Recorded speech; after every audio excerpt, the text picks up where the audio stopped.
Looking for music that lifts your spirit and fills your heart? Experience the powerful sound of the Tabernacle Choir at Temple Square. Now streaming on all your favorite music platforms. Find the Tabernacle Choir on Spotify, Apple Music, YouTube, Amazon Music, and Pandora. Let the music of the Tabernacle Choir at Temple Square inspire you today and every day. Whether you're at home, in the car, or on the go, enjoy the beauty of their world-renowned sound anytime. The Tabernacle Choir at Temple Square, streaming now. The best sports radio in Utah is right here, right here. This is Scotty G and the coach, Tim LaComb, on 97.5, the KSL Sports Zone. Welcome back into Scotty G and the coach here on 97.5, the KSL Sports Zone. No Scotty G, no the coach today, Alex Napolis and Jay Catch taking you through and filling in for the day. There's a lot of things happening in the NBA, a lot of going-ons in the NBA, and we're very excited to welcome in our next guest to help us break down everything that's going on inside the National Basketball Association. It is Andy Bailey. He covers the NBA for Bleacher Report. Andy, how's it going, man?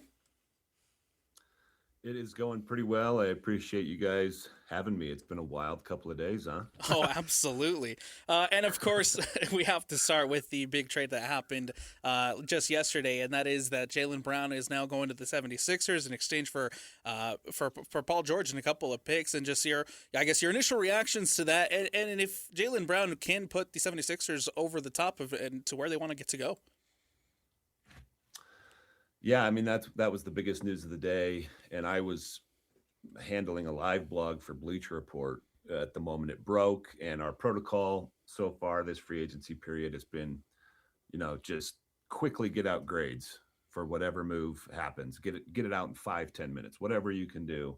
Then we can go back in and add analysis later. And I don't remember what my exact grades were, but I passed both teams. It kind of, my first blush reaction was, I get this from both sides. And I didn't really look at the internet's reaction to the deal until a little bit later. And I thought, am I crazy? Like, obviously people see this dramatically different than me. And I may have even tweeted about it a couple times without checking the reaction to that too until later. And people did think I was crazy. I think there's a few voices out in the wilderness kind of trying to justify this from Boston's perspective. I would consider me one of those. And so my general reaction to the trade is that I do understand it from both sides. I think it makes sense for Philly because they got off what was previously seen, and it probably still is by a lot of people, as one of the worst contracts in the NBA. It cost them some draft capital to do it, but I think Jaylen Brown fits that team pretty well. I think he'll fit with Maxey and Edgecomb, and to the extent he's available, Embiid. I do think it makes them better, but I also see why Boston did it. I think a lot of front offices viewed Jaylen Brown's contract as a negative asset. Paul George's is a year shorter. In the short term, I think he's going to be more willing to be a secondary player than Jaylen Brown was. And I've been saying this for 6 months now, maybe even more. I think Boston's success, while Jaylen Brown had a lot to do with it, I think there were other factors that are being wildly underrated over the last 6 or 7 months. Incredible system, incredible coach.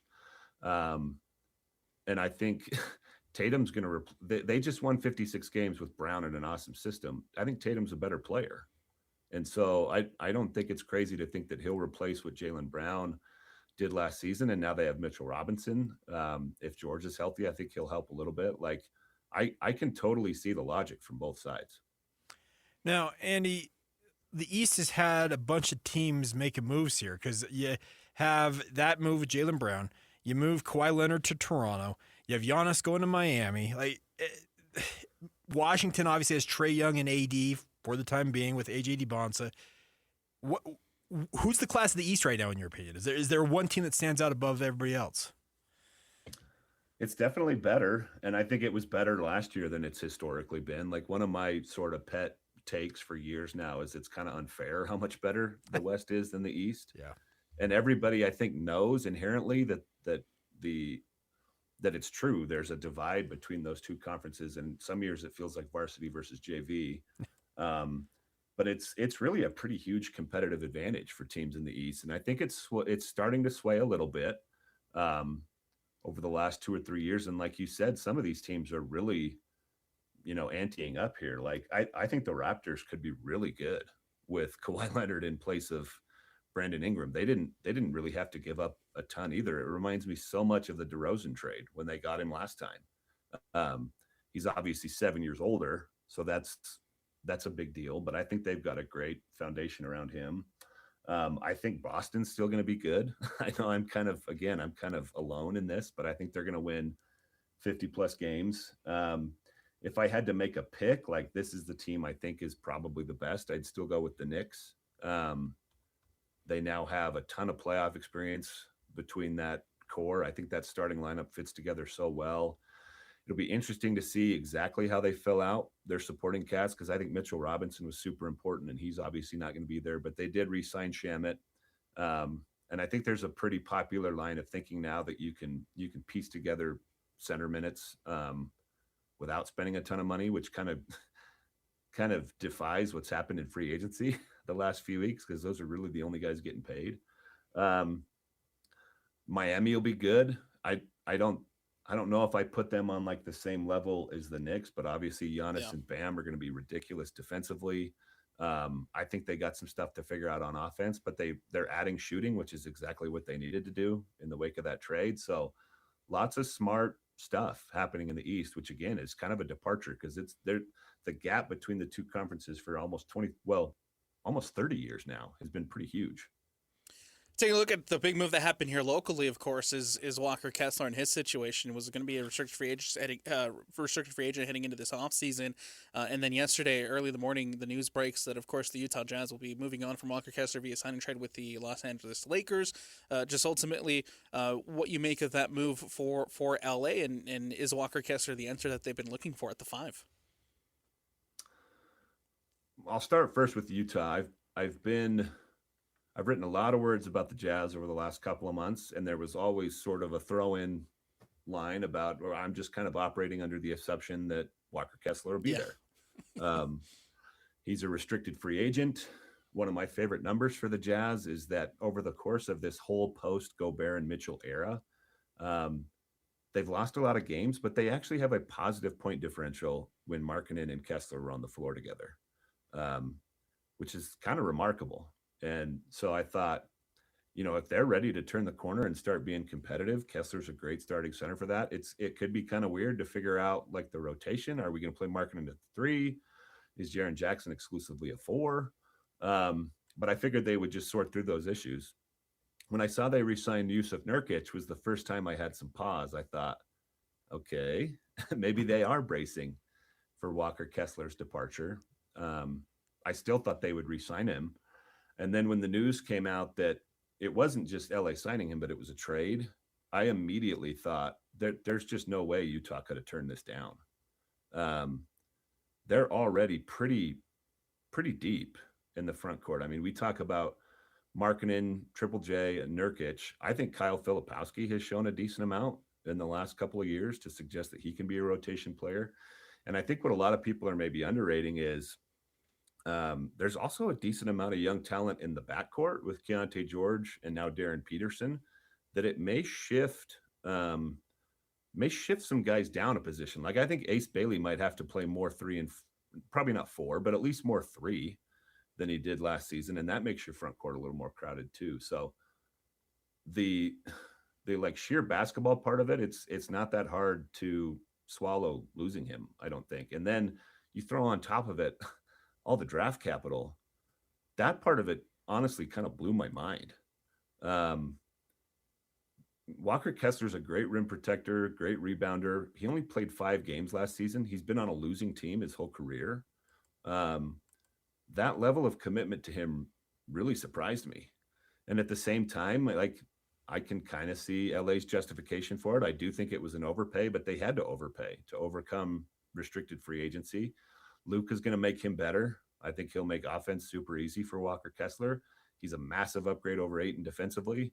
And in the wake of some of their other moves, like a lot of people hated him, but I think Colin Sexton's an underrated player. I think Quentin Grimes could be solid for them. I think they'll be I think they'll be at least as competitive as they were last year. The Lakers were really, really good when Reeves and Luka played without LeBron the last 2 seasons. I think that's kind of a sneaky thing people don't pay attention to. Do I think they're like knocking on the door of OKC and San Antonio's contender status? No. But I can see why they did it. Now, Andy, the Jazz obviously are now left without a top-line center. They did bring back Yusuf Nurkic. They're apparently going to sign Jackson Hayes as well. How much concern do you have for the front line of the Jazz without Walker in that lineup? It's a hit, but like I said, I know there's a line of thinking that Jaren Jackson can only play the 4 and he has to be protected by a bigger 5 who can help him on the boards. And I think there's something to that. Jaren Jackson's rebounding numbers are indeed a little bit concerning. So I don't think you'd want him to play extended minutes at the 5. Yeah. But I do think he can play there. And I think you're a faster, more malleable team on both ends of the floor if he's playing the 5. You're going to need guards who are willing to gang rebound if Jaren Jackson is playing the 5 for you. Maybe what they do is start Nurkic and he becomes sort of years ago, I would call it a ceremonial starter. And at that time it was guys like Andre Roberson, Tony Allen was another one. They'd start and they'd play the first few minutes of each half, but really your better lineup is coming up later. There would be major rebounding concerns if you go Markkanen, Triple J, 4-5 for extended stretches. But I think you can overcome that with mobility on defense and just tons of firepower. I mean, if you have those 2 guys spacing the floor, all of the room that's going to be in the middle of the court now for guys like Peterson and George and Bailey and, whatever wings you want to throw out there, I think they have a chance to be really dynamic offensively, and they can make up for the lack of rebounding, in my opinion. Yeah, related point on that front, LeBron James telling the Lakers he's out. What's next? Like, where do you think he ends up? He said he's open to apparently everybody in the NBA, not named the Lakers. But what do you think's ultimately going to happen with King? It seems like it's harder to predict this with like each passing day. Yeah, and maybe he's trying to bring back extended free agency, which we haven't had in years. He's thinking through all of his options. Bleacher Report had me right. Every single team's best pitch for LeBron James. And there's some spots where I think he makes a lot of sense, but there are also ones where I just don't see LeBron James saying, I'm going to go play in Indiana. I'm going to go play I'm going to go play a year in Minnesota, or Utah. I think a lot of teams have good pitches for him, but I think it's going to be one of the more romanticized options. If I had to guess, I'd probably still go with Golden State. If they get him, that's another team that I just like I said earlier, I don't even remember what team I was talking about at this point, but the Lakers, they're not going to be within striking distance of OKC and San Antonio if they get LeBron, but heck, it'll be fun to watch him and Stephen Curry play together. Porzingis, they'll be competitive. And it might be kind of a fun swan song for LeBron, but Denver's an interesting one to me. He's certainly going to impact winning, I think, a little more than Cam Johnson did, if that's where he ends up going. And it seems like there's a little smoke on that possibility. Miami is also interesting. The problem there is his shot has kind of betrayed him the last couple of years, and you already have spacing concerns with Giannis and Bam. So I don't know if you want to add to that.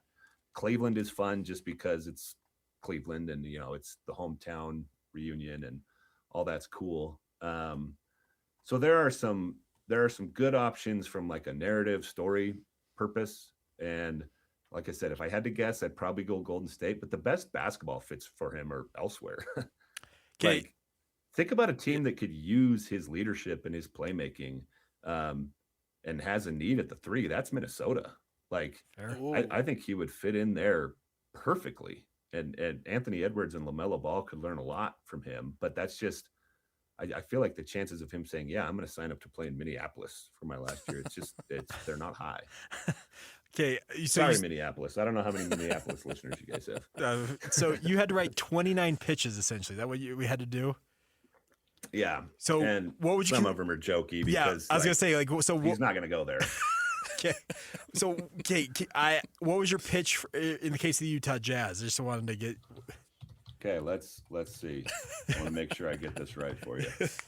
Well, because while you're looking that up, because there's been rumors out there that Dwayne Wade, who is part of the Jazz ownership group, and is obviously, you know what? I didn't think of that.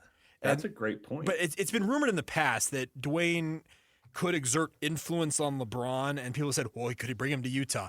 And I've always kind of been like, that's cute and all, because it's like you talk about romanticized, like, oh, that'd be crazy. But I'm genuinely curious to see where he ends up, because to your point, he may be dragging this out to force all of us to kind of sit and wait because extended free agency is a thing again.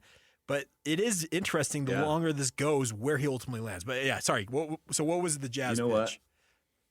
I should have consulted with you, Jake, before I wrote this, because yours makes so much more sense than mine.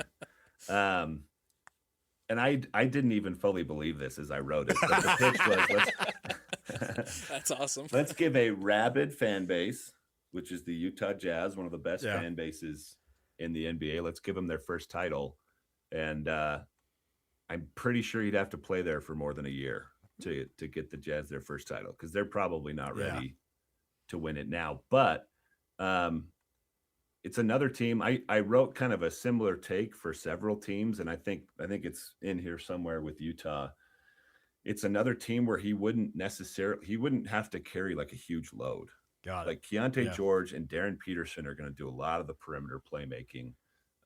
He may have to carry a bigger load now that Kessler is gone defensively, but at the same time, they got rim protection with Triple J. Like, he could just be a purely additive player there. But now I'm going to email my editor and say, Jay Catch pointed out the Dwayne Wade connection. I need to jump back in the draft. It's just one of those things, because Dwayne obviously they've been tied to the hip for so long because of what they're running in Miami and everything. I look at LeBron, even at 41 years old, and you and I, we've known each other for a long time. You've been coming on the station forever. It's insane to think that he's still competing at the age he's at, the number of minutes he's played, all the accolades he's won. He is still a fringe all-star level player when he's at his best. And I don't believe that's dropping off this season. I think he is that good, and he's capable of impacting any franchise he goes to. It would have to be a dramatic drop-off for him to not be a positive player next year. Because he was, I would say, probably a top 20 to 25 player. Like you said, that's about fringe all-star. And it really is mind-blowing that he's still performing at that level. And the other thing is, like, if he really is willing to take a minimum offer for somebody, and you provide like top 25 player value for $3 or $4 million a year, it's still probably the best move of the summer. Just from a value perspective. So he's going to, wherever he goes, it's going to make a big difference. For like I said, I think the story is maybe the coolest with Golden State, but I would like to see him take the minimum and go to a contender. Just because it makes the rest of the season more interesting to me. If he goes to the Warriors, it's cool to like, oh yeah, we were awesome in the Olympics a couple of years ago, but nobody's going to take them seriously as a title threat. It's just going to be a novelty. You brought up the Minnesota Timberwolves earlier with the LeBron, with potentially joining up LaMelo Ball and Anthony Edwards in Minnesota. But I mean, one of the things that's gotten lost in how many moves we've had in the last couple of days is the fact that they went all in on LaMelo Ball. What is it about LaMelo Ball that the Minnesota Timberwolves decided to go, put all their chips into the middle of the table and say, this is the guy we want next to Anthony Edwards? I don't know if I can answer that question specifically, because I probably wouldn't have done it. Right. To go all in to the degree they have. I will say, I feel like for a few years have thought LaMelo Ball is better than the general perception of him. His shot selection is crazy. Some of the passes he makes are crazy, but he's incredibly talented. And one of my favorite combinations in basketball, and I think it's something that's underrated, is passing ability combined with size. And LaMelo Ball has those two things. So I can see Tim Conley thinking, if you just think of it, if you take the two trades they made and kind of combine them, and you think of it as LaMelo Ball is replacing Julius Randle, that's a talent upgrade. You kind of have to figure out the fit because I think it's going to take some time to figure out who has the ball the most between him and Anthony Edwards. I do think he'll probably ultimately make Edwards' life easier. Edwards did a ton of stuff on the ball for them last year. So if you've got somebody taking some of that responsibility off his shoulders, it could help a little bit. But it sure puts a lot of pressure on Rudy Gobert on the back line, who's getting older every year. Not that Julius Randle was some great defender either, but he could at least guard some bigger bodies. There are definite concerns with Charlotte doing this. I don't mind them taking a swing. I'm not sure I would have taken this particular swing. I actually really like this trade for Charlotte, which is kind of weird because I just said I think LaMelo Ball is underrated, but I think they've got some stuff brewing there, and this adds flexibility in draft picks. So I sound kind of like a politician because every trade this offseason, I'm like, well, I can see why they did it. I can see why they did it. There really haven't been a ton where I was like, geez, that makes no sense. I think the closest I got to that was Walker Kessler. That was really the first time all summer where my first reaction was, what is LA doing? I don't really understand this.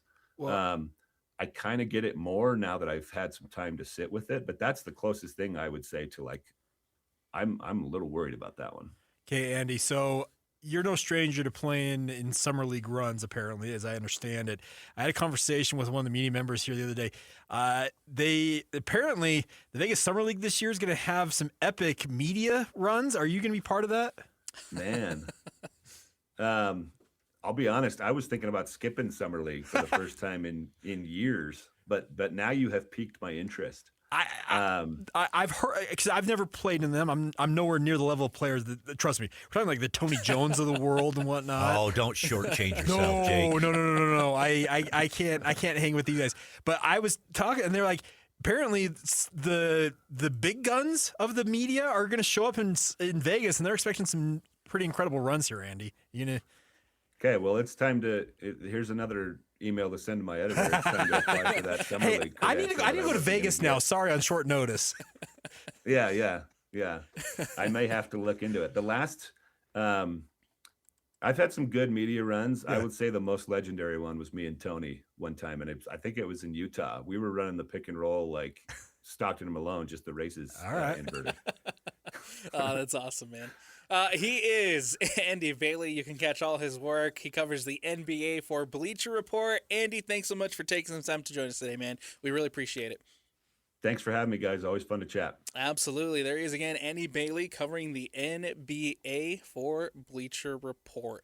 A lot of really great information and a lot of really good stuff there from Andy. The thing that stands out to me the most is the fact that he had no, crazy why are you doing this reaction to any trade except Walker Kessler, and I think that just comes back to, hey, the Los Angeles Lakers have no picks now. They've put in all their chips for Walker Kessler. Yeah, all their eggs are in that basket. There's no doubt about that. But he's right in the fact that a lot of these trades have been fairly level-headed this year. It's not been some team has lost their mind and is jettisoning talent for seemingly nothing. And yeah, it may be that the Lakers, the fact that they just went so heavily in on one guy, and speaking of Walker Kessler, that's probably the one that makes you think about it. But it's changed the look of the NBA because LA's got a complete new look, speaking both of the Clippers and the Lakers with LeBron and Kawhi exiting Tinseltown down there.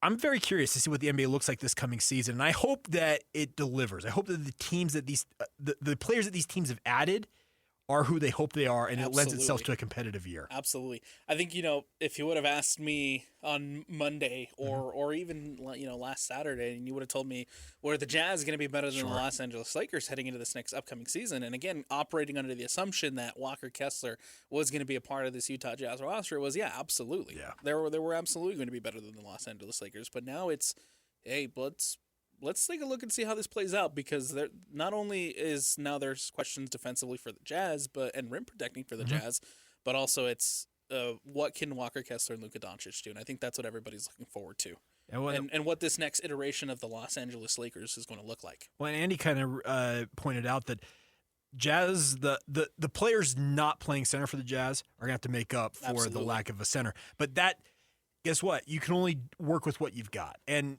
different teams have different looks to it. And the Jazz may play some 5 out, and they may put JJJ at the 5 and say, yeah, we understand that he's a subpar rebounder. Guess what? That means that, hey, Ace, hey, whoever's on the court, get that ball. And we'll see. I know we're way over here. We got to hit a break, but I'm super excited to see where the Jazz stack up in all of this, because I do think the NBA has got a whole new look with all of the moves that have happened in the last week and change. Could not agree more. We got to take a break here on Scotty G and the Coach. We got more coming up on the other side. Again, big thank you to Andy Bailey for joining us. This is Scotty G and the Coach here on 97.5, the KSL Sports Zone. Ladies and gentlemen, the biggest name. You're locked on to Scotty G and the Coach, Tim LaComb, presented by Mountain Land Supply on 97.5, the KSL Sports Zone. Welcome back. It is Scotty G and the Coach here on 97.5, the KSL Sports Zone. Alex Napolis and Jake Hatch sitting in today. It's a holiday weekend, and we're in the mood of giving. We're going to give away a blanket here. So caller number 12 at 801-575-ZONE wins a Lush flag blanket celebrating America's 250th birthday. Simple, classic, and incredibly soft, the Lush patriotic blanket flag is perfect for celebrating the season in comfort, sized to match a standard American flag.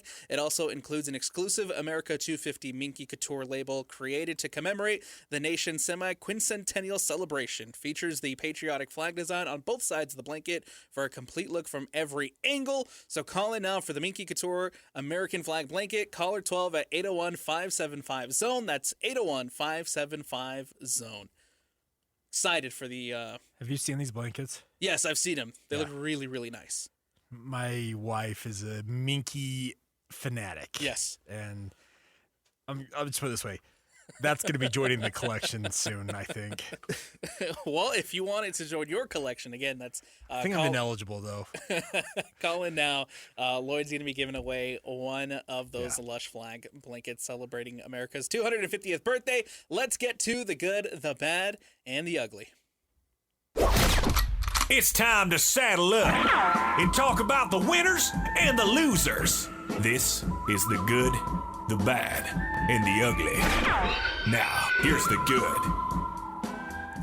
Hey, how about Ovechkin returning for his 22nd season with the Capitals after he signs a one-year deal? Ovechkin just a couple seasons ago breaks the all-time scoring record, overtakes Wayne Gretzky. Then there was questions about whether or not he would continue to play in the NHL. Well, that question has now been answered at least for another year, as Ovechkin now signs with the Capitals. He is returning for 2026-2027. Yeah, the grade 8, as he's known, simply put, he's an NHL legend. Like, you break the great ones scoring record, yeah, you put yourself on the top of the mountain. Yeah, exactly. But it's cool to see him back for another year.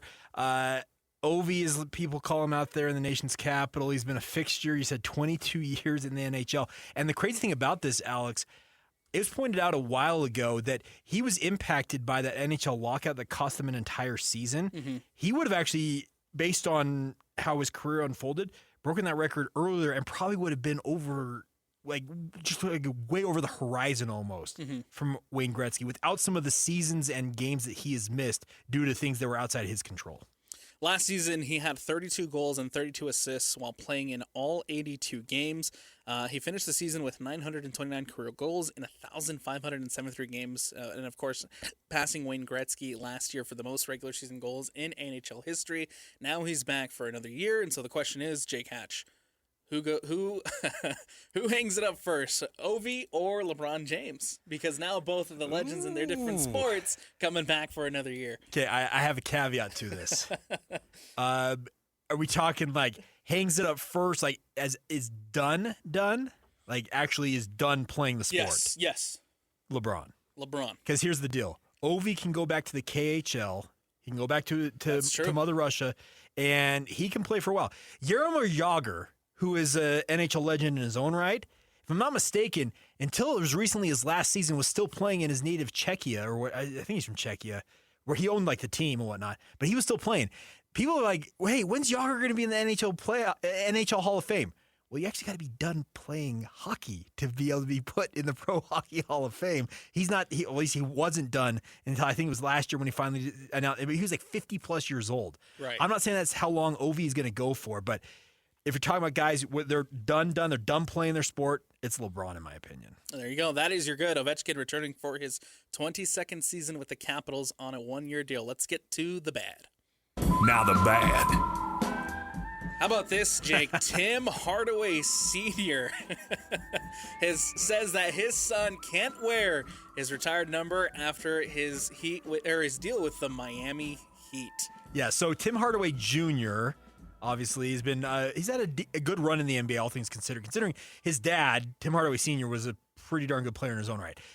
He told WQAM radio in Miami earlier this week, quote, "My legacy is my legacy." And by the way, Tim Hardaway Jr. joined the Miami Heat as a free agent. Yes. Quote, "My legacy is my legacy, and he's doing it his way. Even though he likes to wear 10, he loves to wear 10, but that is not coming down from the rafters," unquote. Tough love for Junior from his pops. Oh, yeah. Like, you're not wearing my number 10 jersey with the Miami Heat, son. It's up there in the rafters for a good reason. Now, Hardaway Sr., he played 5 years for the Heat. He was a 2-time All-Star with Miami. He was All-NBA first team in 97, also second team in 98, 99. Impactful but short run, and he is not letting his son wear that number 10 with Miami. I like this approach to it. Yeah, you know what? There's too much. There's not enough hard love from the parents these days.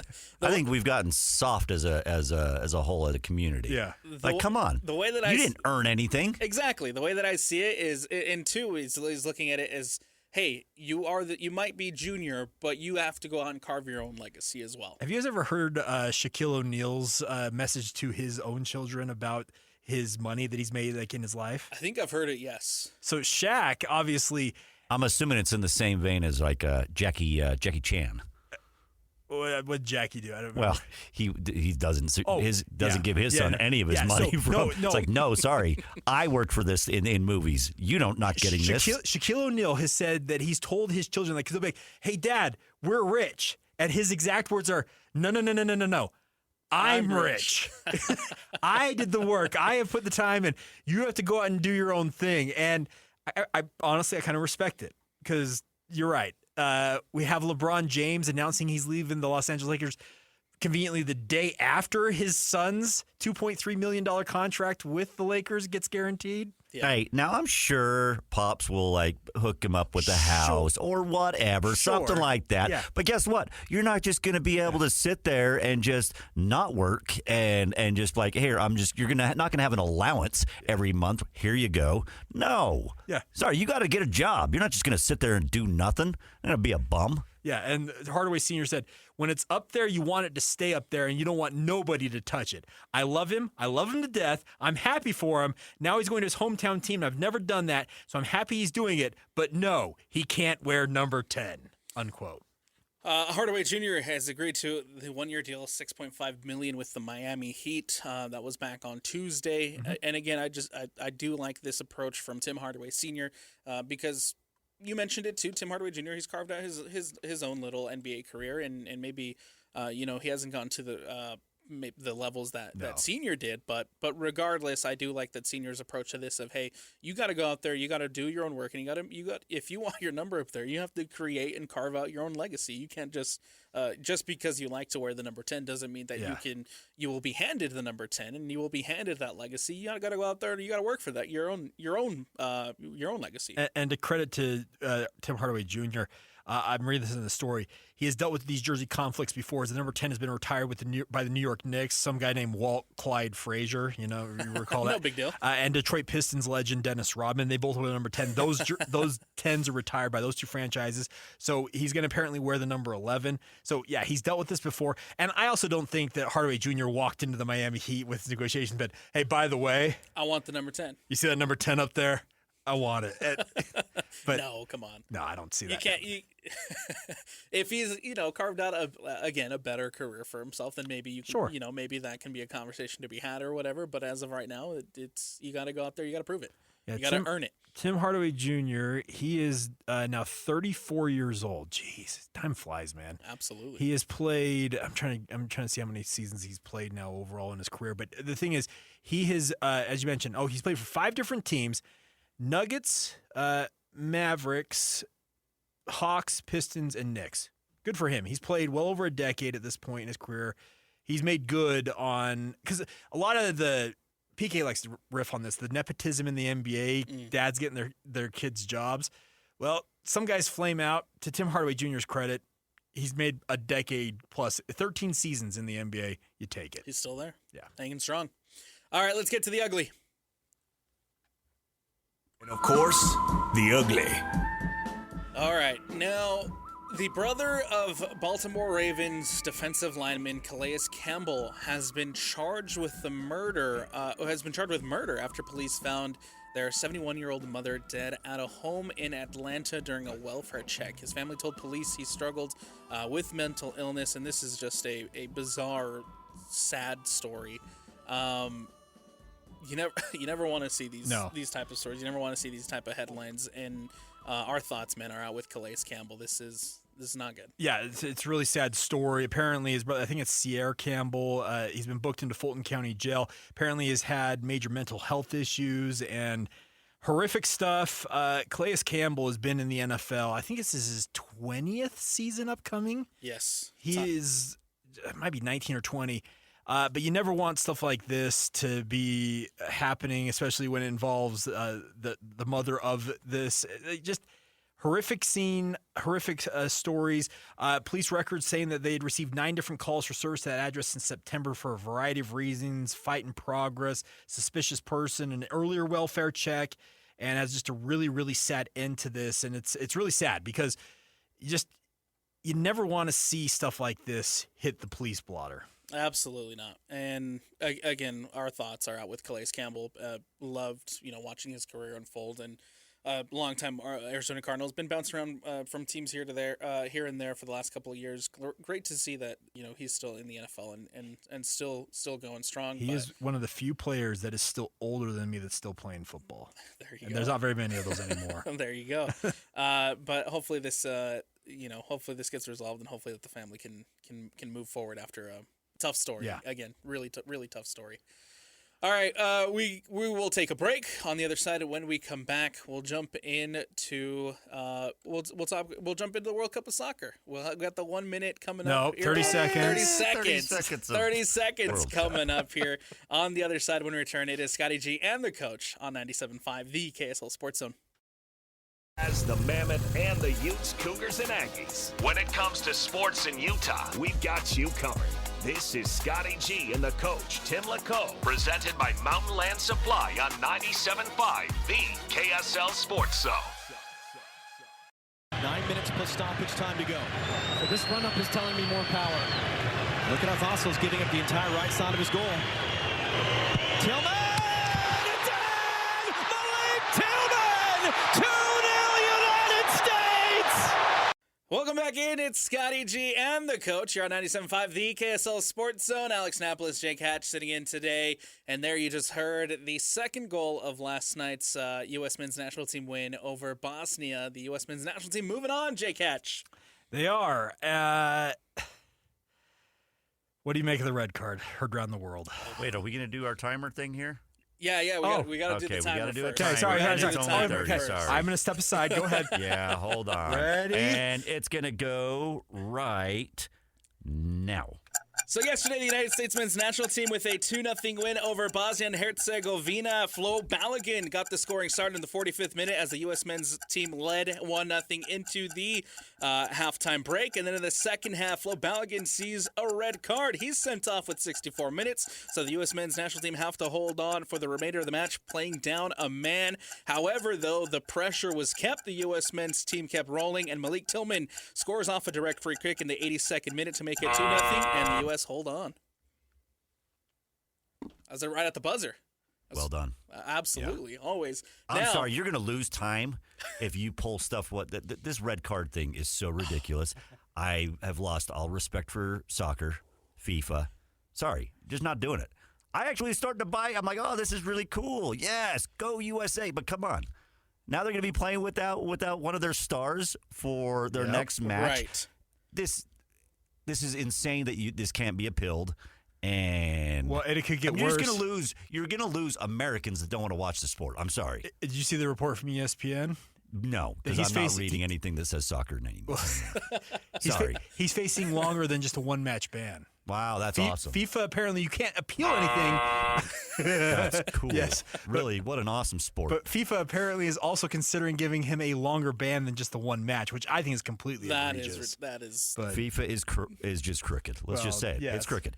We saw all the examples of photos that people put next to the messy one. Yes. There was a bunch of photos of the exact same type of injury / penalty, whatever you want to call it. I don't care. I think the issue here. I think the issue with Flo Balogun's situation yesterday, when he gets sent off, the issue isn't. The issue is there the is fact no that issue, Alex. It's the fact that it hasn't been consistently called throughout the World Cup. We've seen similar plays, as Lloyd's mentioning, throughout the entire World Cup, and now it is very convenient that the one time it happens to a U.S. men's national team player. What happened to home cooking? Yeah. You're playing here. Hey, if you don't want a country as big as the U.S. to like soccer, fine, do this. Yeah, it's true. I thought you wanted people to like your sport. Yeah, well, that's the thing about this is they have hurt themselves in a big way with the way this went down. Like, honestly. And now you have to face a Belgium team who, you'll take the win. First knockout win since 2002, and I think that there is a lot to be hyped about when it comes to this team after getting their first knockout win. But now you have to go and take on this Belgium team without your best goal scorer, without your striker, without your guy up top. And it's unfortunate. It's unfortunate that now it's a rematch from 2014, and now you have to go in without Flo Balogun. I will go to my grave saying that if Kyle Beckerman would have started in 2014, the U.S. does beat Belgium in that game. I think you and a lot of people here in the state of Utah would agree with that sentiment. I'm just saying. But you make a very good point that they it was already going to be difficult, obviously, because this is what both the glory and just the nature of knockout rounds of soccer involves. You got 90 minutes, and if it's tied, you have 120, but it's do or die. And now you don't have one of your big guns to counter the likes of Romelu Lukaku for Belgium. Nailed it. Well, have you seen Romelu Lukaku? No. In another life, that dude's playing a linebacker in the NFL. Yes. He is that big of a human being.